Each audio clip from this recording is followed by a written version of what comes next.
連休住職三木大雲です。本日も怪談説法を始めさせていただきます。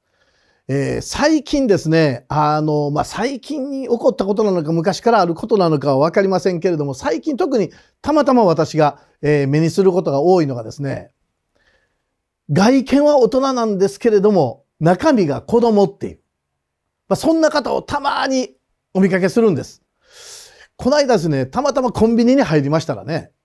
コンビニのレジの前に、8番ラークみたいな、なんか今から歌が始まるのかなって一瞬思うぐらいのことをおっしゃってる方がおられまして、でどうやらタバコを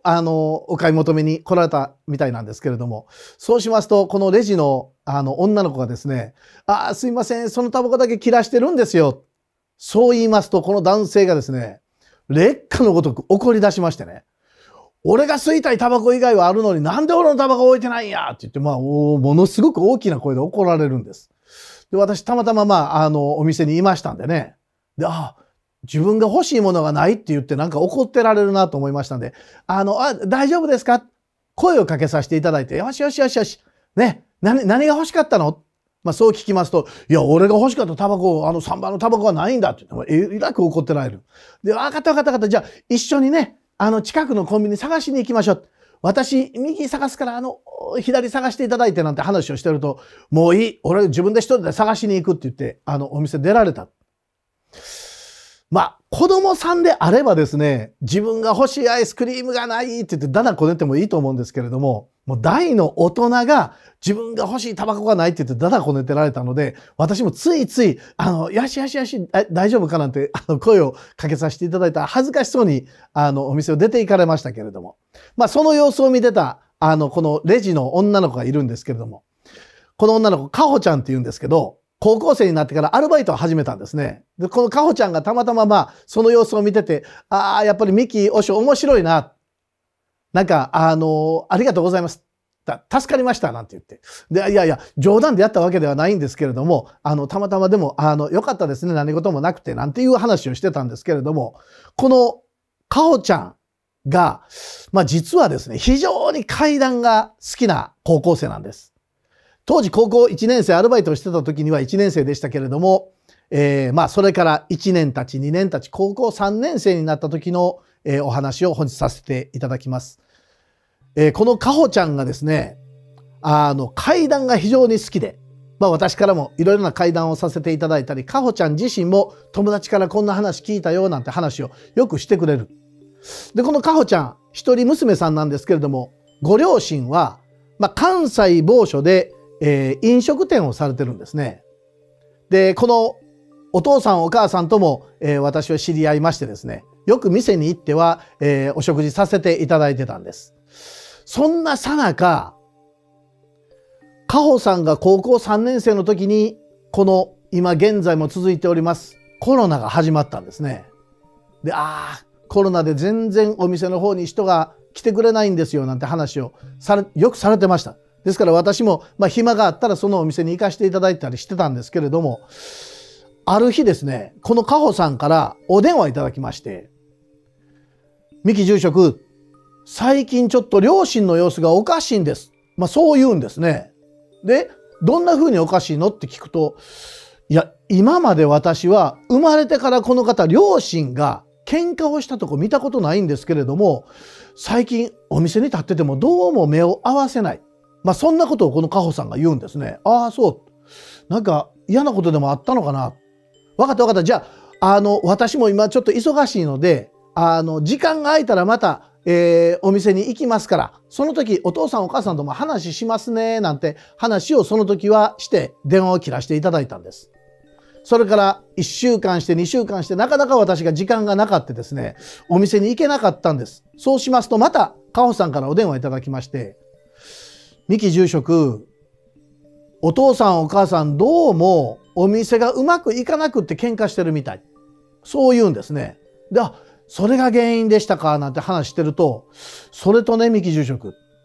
私お父さんに呼び出されてひどいこと言われたの、そう言うんです。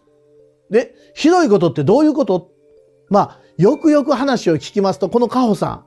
実は小学校の4年生ぐらいからもう将来医療関係の仕事をしよう。そう思ったそうなんですね。ですから、中学も高校も頑張って勉強して、いつも成績を、上位に位置してですね、いずれ私は医学関係の大学に進むんだということで、大学まで決めてたそうなんです。ですから、それを知ってたお父さんお母さんも頑張りや。ね、頑張って、医療関係の大学行きなさいよ。カホさんの顔を見るたんびに、子供の頃から勉強したか？大丈夫か？今日ドリル終わってるか？もう何かにつけて勉強してるか。両親も応援のつもりでそうおっしゃってくださってたそうなんです。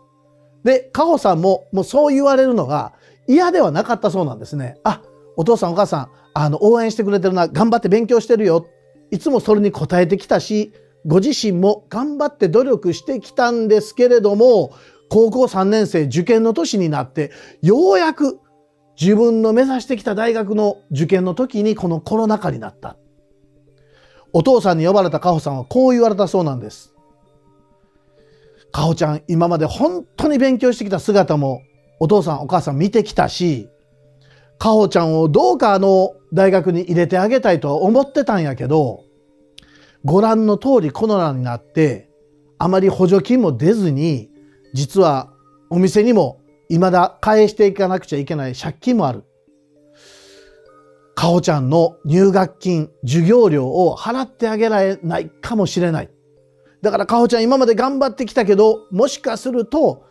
お金のかからない大学の方に行ってもらわなくちゃいけないかもしれない。そんな話をされたそうなんですね。で、カホさんが私に電話してきてですね、ひどいと思いませんか？そう言ってくるんですけど、いや、でもお父さんお母さんの気持ちもわかるし、もしかすると他のところに行って、新たな良き縁が、カホさんにもできるかもしれないから、それが全てではないかもしれないし、なんとなく、その場を取り繕うように、私はカホさん落ち着いて、そんな電話をして、最終切ったわけですね。その後どうやらカホさんは後で聞きますと、もうその日お父さんお母さんの顔を見たくない。ちょうど近くにおじいちゃんおばあちゃんの住んでおられる家がある。今日はもうそっちに泊まろうと思ってカホさん行かれたそうなんです。行くとちょうどですね、おじいさんがお亡くなりになられて数週間しかまだ経ってない状態だったんです。ですからおばあちゃんにしたら、ああ、カホちゃん来てくれたか、ありがとうありがとう。おじいちゃんのお仏壇に手を合わせてあげてって言ってね、まだおばあさんも寂しいわけですね。そうしますとカホさん上がっていって、分かった。とりあえずじゃあお仏壇に手を合わせるね。そしてカホさんがおじいちゃんのお仏壇に手を合わせながらこう言ったそうなんです。もちろん声に出してではないですけど、心の中でおじいちゃんは生前からケチじい何かにつけてご近所さんも私自身もおじいちゃんのことケチだって言ってきたけど、おじいちゃんだけじゃない。おじいちゃんの息子夫婦もケチで私を大学に入れたくないって言ってる。そんな風に、怒りに任せて手を合わせたそうなんですね。もちろんその手を合わせて、その後おばあちゃんにも報告するわけです。ねえねえおばあちゃん聞いて。お父さんお母さん、私こんだけ頑張ってきたのに大学に入れるお金がないって言われた。もう私、もうお手上げやわ。なんて話をしたそうなんです。そうするとおばあちゃんが、そうかごめんな。おじいちゃんも隣近所で有名なケチじいっていうあだ名があったけれどもな、もうそれでもおじいちゃんがなんか貯めたお金どこにやらはったかようわからへんねん。なんか助けてあげたいけど力になれずにごめんね。おばあちゃんにそう言われた。でもカホさんは別におばあちゃんはケチじゃない。このカホさんのおじいちゃん、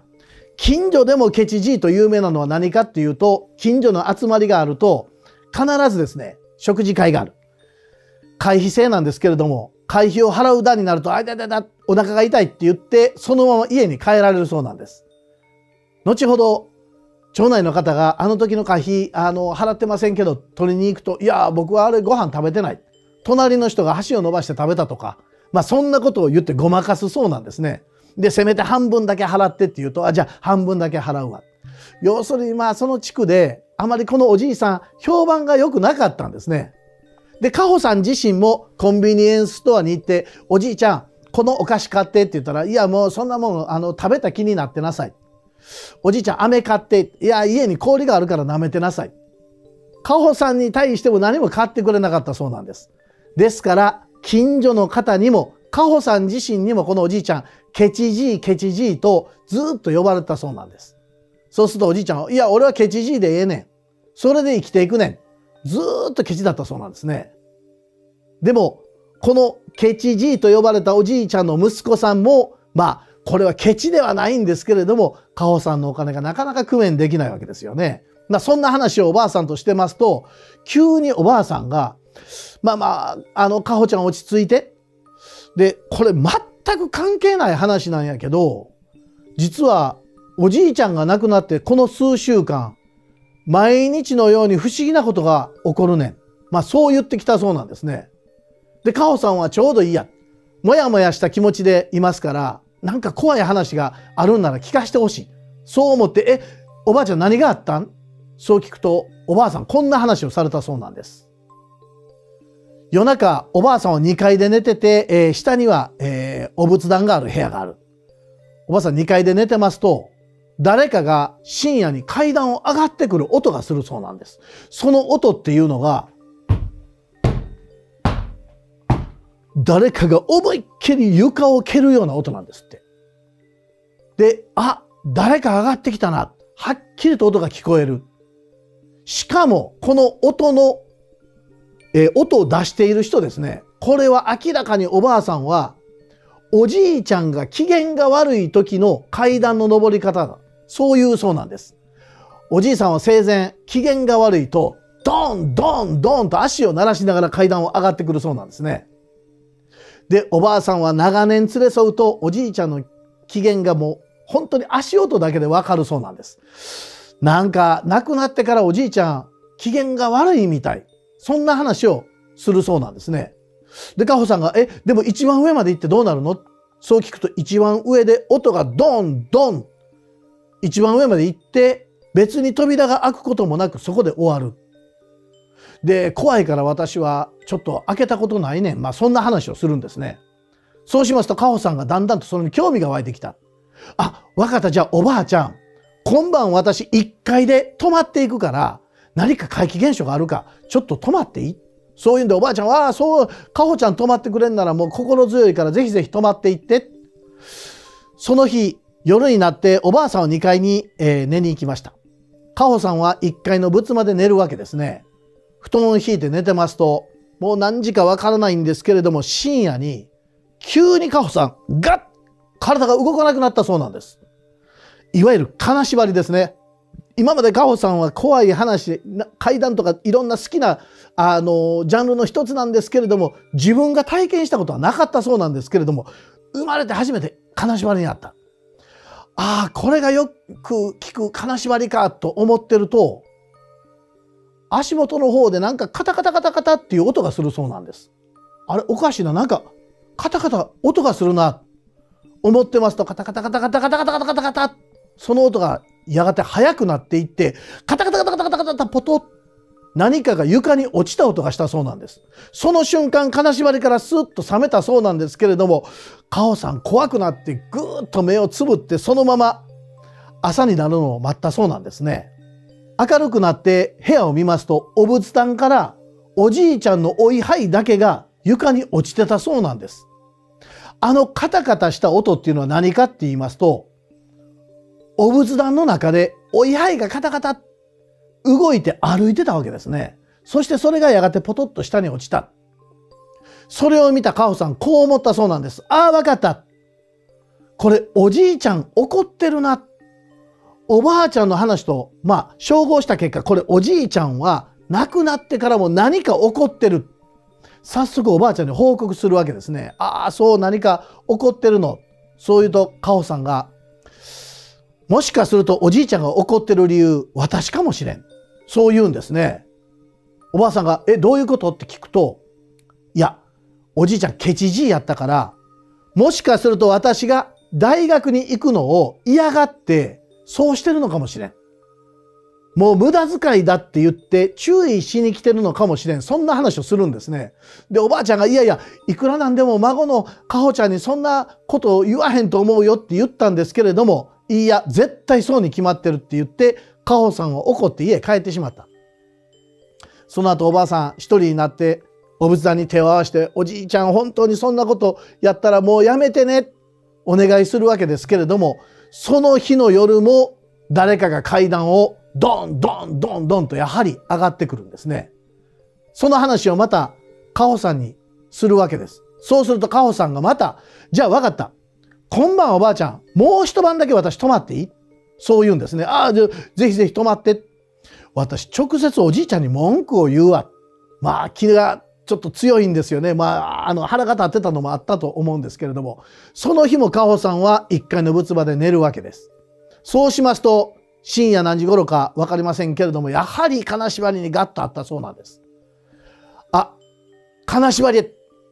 今日もおじいちゃん来たな、そう思ってると目だけは動くそうなんですね。目が開いた。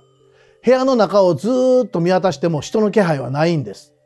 おかしいな。でも足元のお仏壇のあたりになんとなくおかしな雰囲気を感じたのでずっと見てたそうなんですね。だから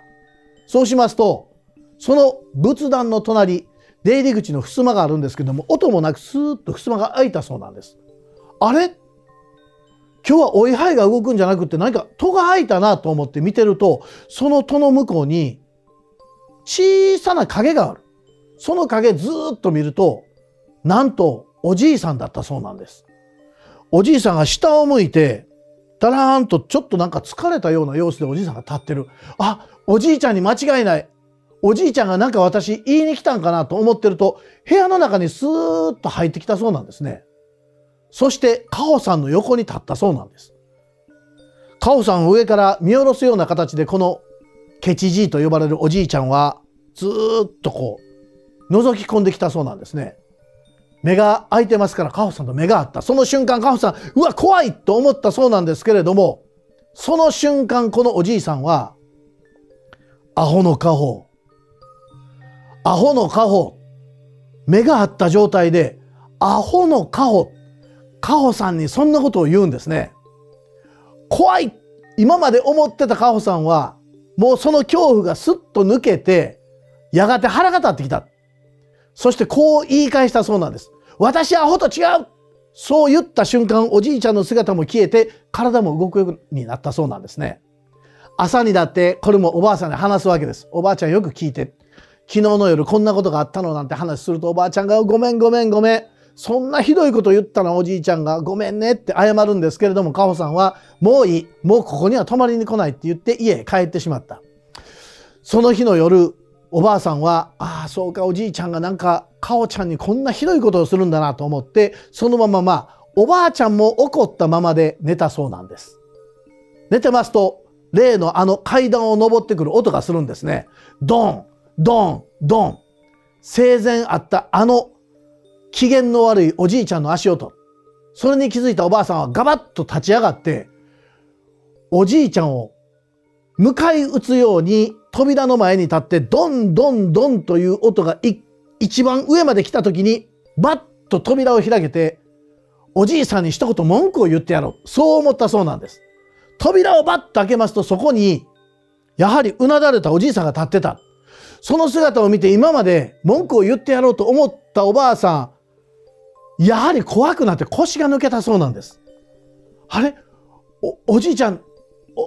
こんなところに出てきてどうしたの？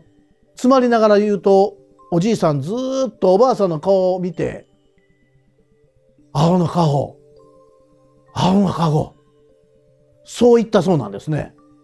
おばあさんそこで、あ、そういうことか、おじいちゃんごめんごめんって言うと、おじいちゃんの姿がスーッと消えたそうなんです。何かおばあさんには分かったんですね。次の日の朝になって、おばあさんすぐにカホさんのところに電話して、お父さんお母さんと一緒に今すぐ家に来て。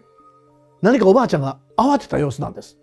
そこでカホさん家族はすぐにおばあちゃんの家に朝行きますと、おばあちゃんが、いや、昨日の晩おじいちゃんが出てきた。で、私にこう言った。長年連れ添ってるからこそ分かるんやけど、おじいちゃん、入れ歯も作るのがもったいないって言って、入れ歯すらも作らなかったから空気が抜けてよく聞こえなかったけど、あれ、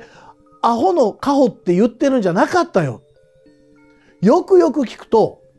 青のカゴって言ってる。そうおばあさんは言うんですね。で、青のカゴってどういう意味？そう聞くと、いや、実はおじいちゃん生前元気な頃からたまにお仏壇の下にある青いカゴがある。そのカゴの中に何かをこちょこちょ触ってはまた仏壇の下にしまってた。もしかするとおじいちゃん、あの青のカゴを見なさい、青のカゴを見てくれ。そういうふうにして訴えて出てきたんではないか。おばあさんそういうわけです。でもなんとなく怖いんで、みんなで一緒に開けようと思って今日はみんなに来てもらった。そういうことでカホさんとおばあさん一緒になって家族の方と、仏壇の下を見ますと、やはり青いカゴが入ってるんですね。あ、これが青いカゴか。パカッ開けるとそこに1枚のノートが入ってたんです。これ後に私も見せていただいたんですけれども、100円ショップで買うような薄いノートなんですけれども、その一番上にもしも私が死んだならと書いてあったんですね。1ページ目めくります。そうしますと1ページ目に息子夫婦へと書いてある。これから先世の中何が起こるかわからない。もしかするとお金に困る事態があるかもしれない。そういった時にはこのお金で乗り切りなさいと書いてある。そして2ページ目をめくりますと、可愛い孫のカホちゃんへと書いてある。カホちゃんがもしかするともう今結婚してるかもしれない。どうなってるかわかんないけれども、カホちゃんがもしお金に困るようなことがあったらこれを使ってねと書いてある。そして次のページをめくりますと、愛する妻へ、おばあちゃんのことが書いてあるんですね。生前何も贅沢してあげられなかったけど、もしよかったらこのお金で贅沢してください。今までありがとう。そう書いてあるノートがあった。このノートをのけますと下に1枚の通帳が出てきたんです。この通帳には数千万のお金、貯金が入ってたんですね。ケチじいケチじいと世間から言われながら、実はこのおじいさん、世間からどんな風に言われても別にいい。俺はケチなんだ。そういう風におっしゃってましたけど、実は息子や孫や自分の妻のために、貯蓄するために、あえてケチをされてたんです。その後、このお金でお店もそうですし、カホさん自身も今は大学に行ってられて、で、おばあさんも何か贅沢を少しさせてもらおうなんていう話になったんですけども、後にこのお話、カホさんに聞きましたらね、今大学へ行ってられるんですけれども、この医療系の大学っていうのは非常にレポートの数も多い。一般の大学と比べて非常に勉強時間が長いそうなんですけれども、たまにお電話いただくと私言うんですね。やっぱり医療系の大学大変でしょ？そう言うと、カホさんこう言うんです。いやいやいや、私、辛いとかしんどいとか、大学へ行って一回も思ったことないんです。そう言うんですね。で、あ、そう。あんなに大変なレポートの量とかあるんじゃないんですかって聞くと、いや、レポートの量が多くて明日出しなさいって言われても、その日がどうしても徹夜をしなくちゃいけないような状態であっても、私は大学で学ばせていただいている。感謝しかないんです。そう言うんですね。おじいちゃんが世間から嫌な思い、嫌なことを言われながら我慢して、私を大学に入れてくれた。なのに私がしんどいとか辛いとかそんなことを言うのは私にとってはもう贅沢です。そう言うんですね。カホさん、ケチじいの本当にいいところだけを、取られたなというふうに思うんです。ですから私たち大人もそうですね。何か気に入らないことがあったり、なんかしんどいなと思うことがあっても、毎日3食のご飯をいただけたり、あるいは良き友人に恵まれていたり、あるいは家族に恵まれていたり、世の中には感謝しなくちゃいけないことで溢れてるんですね。自然もそうですね。太陽が、差したり、あるいは雨が降ってくれるおかげで作物が育つわけです。そういったものに私たちは日々感謝して、愚痴ではなくて感謝して生きていかなくてはいけないんだなというふうなことをこのカホさんから学ばせていただいたような気がします。そして最後におばあさんなんですけれども、このおばあさん唯一一つだけ贅沢をさせていただいた。そうおっしゃるんですね。どんな贅沢したんですか？お聞きしますと、亡くなったおじいちゃんのために入れ歯を作った。次出てくる時にははっきりと喋れるようにおじいちゃんに入れ歯を作りました。お仏壇に行きますと、その新しい、まだ誰もしていない、入れ歯が仏壇の前に置いてあるんですけれども、これがおばあちゃんのした、贅沢だというふうなことでございました。私たちは本当に日々感謝しながら、私自身もそうですけれど、皆様も感謝して生活していっていただけたらなというふうに思います。ということで本日も怪談説法を終わらせていただきます。どうもありがとうございました。